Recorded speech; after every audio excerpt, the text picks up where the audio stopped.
अस्सलाम वालेकुम students, hope you all are fine. Students, आज हम bio class 11 chapter number 9 topic number 2 gaseous exchange in plants पढ़ेंगे। So let's start.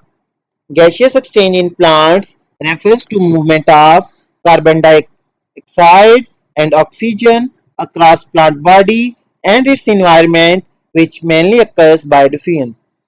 कह रहा स्टूडेंट गैसियस एक्सचेंज का क्या मतलब है कि जो मूवमेंट होती है कार्बन डाइऑक्साइड और ऑक्सीजन की प्लांट बॉडी के क्रॉस के वो इन और आउट मूव करती हैं, ठीक है, इस थ्रू डिफ्यूजन, इसको हम क्या कहते हैं, gaseous exchange. In absence of special organs every cell of plant carries out the exchange of oxygen and carbon dioxide according to its need। कह रहा है कि जब कोई स्पेशल ऑर्गन्स एब्सेंट हो, जो गैसियस एक्सचेंज करें, अगर वो प्रेजेंट नहीं है, तो जो हर सेल है प्लांट का वो क्या करता है, गैसियस एक्सचेंज करता है, ठीक है, अकॉर्डिंग टू इट्स नीड, अपनी नीड के according. This exchange of gases mainly occurs through two main openings, stomata and lenticels। यार बच्चों, ये जो गैसियस एक्सचेंज है ये मेनली दो ओपनिंग्स के थ्रू होता है, स्टोमेटा के थ्रू एंड लेंटिसेल्स के through. During day time when photosynthesis is active and faster than respiration, plants take in carbon dioxide and release oxygen. कह रहा है बच्चों, डे टाइम पे जब फोटोसिंथेसिस क्या होती है, एक्टिव होती है और फास्टर होती है रिस्पायरेशन से, तो प्लांट्स क्या कर रहे होते हैं, CO2 कार्बन डाइऑक्साइड ले रहे होते हैं और ऑक्सीजन रिलीज कर रहे होते हैं। क्यों? क्योंकि जो फोटोसिंथेसिस है ना, उसके लिए हमें क्या रिक्वायर्ड होता है, कार्बन डाइऑक्साइड रिक्वायर्ड होती है और वाटर चाहिए होता है, ठीक है। तो प्लांट्स कार्बन डाइऑक्साइड एटमोसफेयर से ले रहे होते हैं और जब फोटोसिंथेसिस के प्रोडक्ट में क्या बनते हैं, हमारे पास ग्लूकोज प्लस ऑक्सीजन बनती है। वो जो ऑक्सीजन बनती है वो प्लांट्स क्या कर रहे होते हैं, वो बाहर रिलीज कर रहे होते हैं। However at night when photosynthesis stop, they switch to absorbing oxygen and releasing carbon dioxide into environment due to respiration। लेकिन कह रहा है कि रात के बाद क्या आता है कि जब फोटोसिंथेसिस स्टॉप हो जाती है, क्यों, हमें पता है कि फोटोसिंथेसिस के लिए हमें लाइट चाहिए होती है, ठीक है। जब नाइट होती है तो वहां पे लाइट अवेलेबल नहीं होती, तो फोटोसिंथेसिस का प्रोसेस स्टॉप हो जाता है। तो प्लांट्स क्या करते हैं, स्विच कर लेते हैं। अब वो क्या करते हैं कि ऑक्सीजन लेना शुरू कर देते हैं, एब्जॉर्ब करना, और कार्बन डाइऑक्साइड रिलीज करना शुरू कर देते हैं इन्वायरमेंट में। किस वजह से? रिस्पायरेशन की वजह से, क्योंकि जो रिस्पायरेशन है उसके लिए हमें ऑक्सीजन रिक्वायर्ड होती है और उसमें क्या बनता है हमारे पास, उसमें हमारे पास कार्बन डाइऑक्साइड बनती है, तो वो रिलीज होना स्टार्ट हो जाती है, ठीक है, at night during dawn and dusk, during sunrise and sunset. When rate of photosynthesis and respiration are balanced, there is no net exchange of gases between plant and its surroundings. This specific point is referred to as compensation point of photosynthesis। अच्छा बच्चों, हमने पढ़ लिया कि day time पे क्या होता है कि फोटोसिंथेसिस ज्यादा हो रही होती है एज कम्पेयर टू रिस्पायरेशन। तो क्या होता है कि कार्बन डाइऑक्साइड जो होते हैं वो प्लांट्स ले रहे होते हैं, ऑक्सीजन रिलीज कर रहे होते हैं।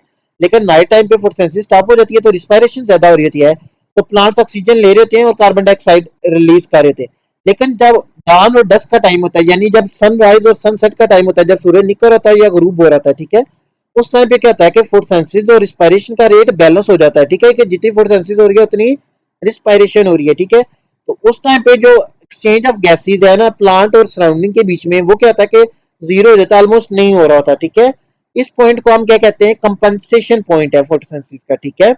Root epidermal cells also get oxygen from and release carbon dioxide to soil air for cellular respiration to अकर।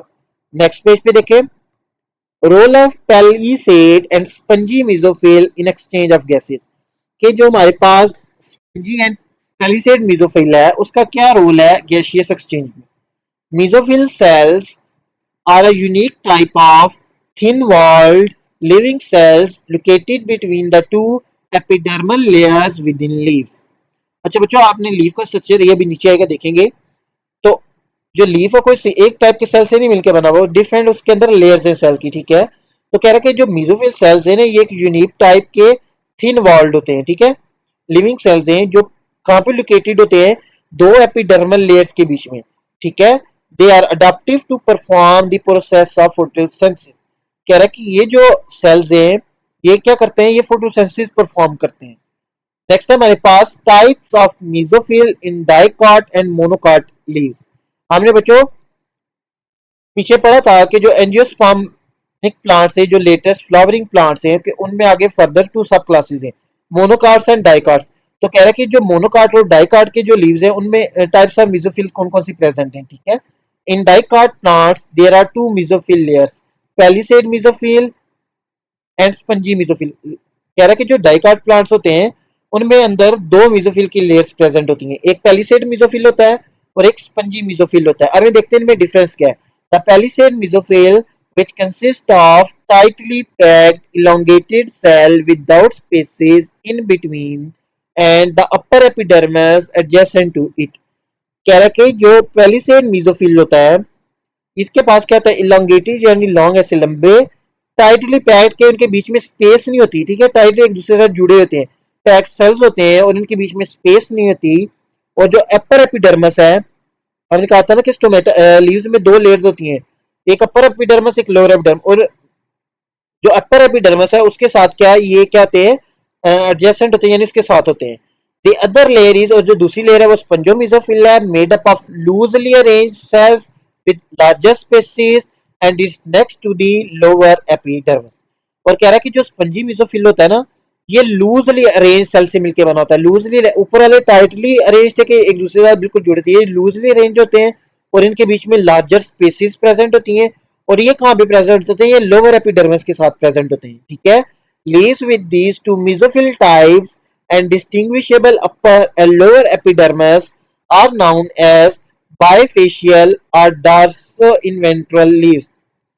कह रहा है कि ये ऐसे लीव्स जिनमें दो तरह के मेसोफिल प्रेजेंट हो, यानी spongy mesophyll and palisade mesophyll present हो, और उनमें डिस्टिंग्विश यानी different upper and lower epidermis हो, उनको हम कहते हैं कि ये बाइफेशियल लीव्स है या डार्सी वेंट्रल लीव्स है, ठीक है।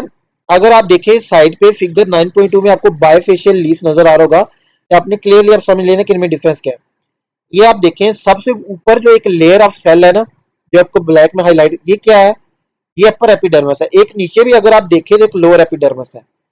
अगर आप ऊपर अपर एपिडर्मिस के साथ देखें तो ऐसे लंबे लंबे ये जो आपको ग्रीन कलर के नजर आ रहे हैं, ठीक है, ये क्या है, ये पैलिसेड मेसोफिल है, ठीक है। और देखें ये टाइटली पैक्ड है, इनमें कोई स्पेस नहीं है। जबकि लोअर एपिडर्मिस के साथ अगर आप ऊपर देखें तो लूजली अरेंज कुछ सेल प्रेजेंट है, ये स्पंजी मेसोफिल है। तो आप देखें तो इसमें हम जो दो तरह के मेसोफिल प्रेजेंट है, पैलिसेड मेसोफिल भी स्पंजी मेसोफिल भी प्रेजेंट है। अपर और लोअर एपिडर्मिस भी डिफरेंशिएटेबल है, हम इनमें डिफरेंस कर सकते हैं कि ये डिफरेंट है। इसको हम कहते हैं कि ये बाइफेशियल लीफ है, ठीक है। नेक्स्ट है हमारे पास in monocot plants leaves are different, they are monofacial or isobilateral containing only spongy mesophyll cells between both epidermal layers।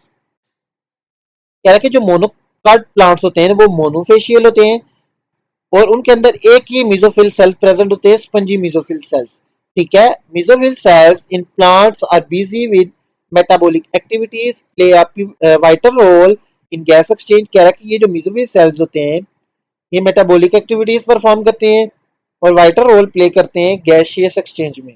This exchange of gases occurs through structures called stomata. और ये जो gaseous exchange है ये structures के through, openings के through होता है, जिनको हम स्टोमेटा कहते हैं।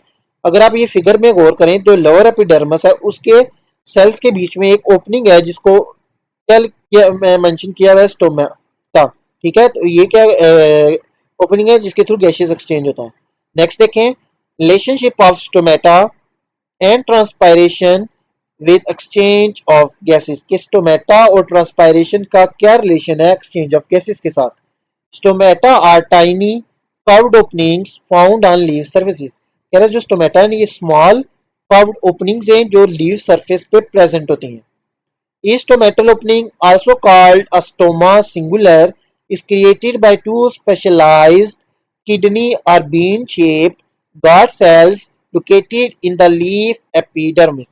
कह रहे कि हर जो स्टोमेटल ओपनिंग है जिसको हम स्टोमा भी कहते हैं वो किसकी वजह से क्रिएट होती है, दो स्पेशलाइज्ड गार्ड किडनी या बीन शेप्ड गार्ड सेल्स की वजह से क्रिएट होती है, ठीक है। In leaves with distinguishable upper and lower side. Most stomata are typically found on lower epidermis which has spaces between cells। कह रहे कि ऐसे लीव्स जिनमें अपर और लोअर साइज क्या होती है, डिस्टिंग्विशेबल होती हैं, यानी बाइफेशियल लीव जो होता है उसमें जो स्टोमेटा है ना वो ज्यादातर कहाँ पे पाए जाते हैं, लोअर एपिडर्मिस में पाए जाते हैं, ठीक है। In contrast, leaves with equal surfaces have an even distribution of stomata on both epidermises. लेकिन कह रहा है कि ऐसे लीव्स इक्वल सर्फेसिस लाइक जो हमारे पास मोनोकाट के जो लीव्स थे मोनोफेशियल लीव्स उनमें इवन डिस्ट्रीब्यूशन हुई होती है स्टोमेटा की बोथ साइड पे. Transpiration is process of water loss in the form of vapor from above ground part of plants primarily through stomata. कह रहा बच्चों जो ट्रांसपायरेशन है ये प्रोसेस है वाटर लॉस का किसकी फॉर्म में in the form of vapour कहाँ से जो ग्राउंड से बफ पार्ट्स होते हैं प्लांट्स के उनके थ्रू मेनली थ्रू स्टोमेटा.